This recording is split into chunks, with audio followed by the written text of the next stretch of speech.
talking. Your topic is impact of social media. Yes, sir. Yes, sir.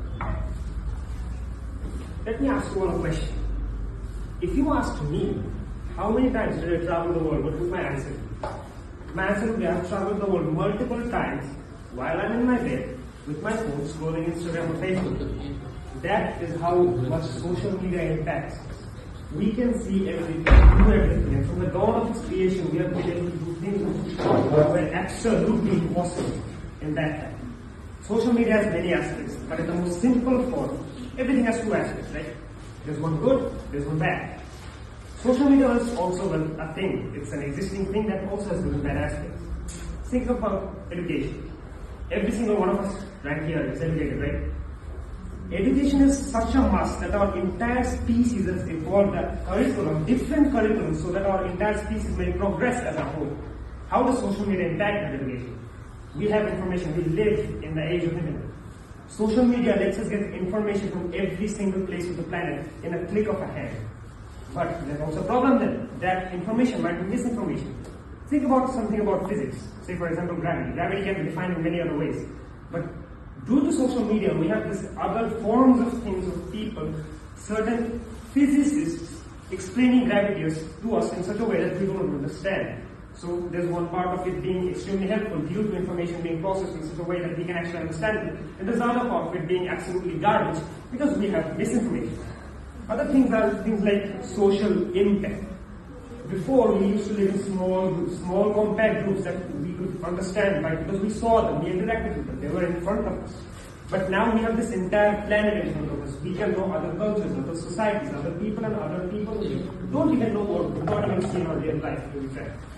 And there's also another question in here. What if that perspective of us is totally flipped upside down? Think about this. In 2019, in a thing called World United Nations, which is actually pretty high esteemed in other countries due to its information on IR and things. And what happened is in 2019, Bangladesh had this scandal of a girl lap dancing on some other dude. And because of that thing, we now have this other perspective, this other view of this modern United Nations is just some stupid thing. We do not know what we're doing with it. It's absolutely garbage. But it is not. It helps us develop our IR skills, public speaking skills, and also other skills. This was just one example of something called misinformation and fallacies or biases. Think about something else. Say, for example, personal experience or mental health. In the time of pandemic, we had social media to keep us from being isolated. As a hunter-gatherer species, as the species that has evolved to be in groups, talk with groups, and if somebody gets out of that group, he's out of the gene pool. In that type of species, we were isolated. So that entirely flipped the way we think around the world. But due to social media being there, we did not feel isolated. Instead of feeling isolated, we were there. We knew people were doing something. We had other things that we could share to people, which was a very big and crucial part in getting that pandemic experience to a bit lower level. But there also comes other things, cyberbullying, violation, as well as depression. A 2024 study by the colleagues of Princeton estimated that almost 1,003,020 people fall under depression, take excessive amounts of antidepressants, as well as suicide. Do you know why? Because somebody in the social media is bullying them. This is an adverse effect on mental health that social media has. So once again, there's a good part and there's a bad part. Other things might include personal experience. Say for example me. I'm a person that likes fitness, I like boxing, I like other things.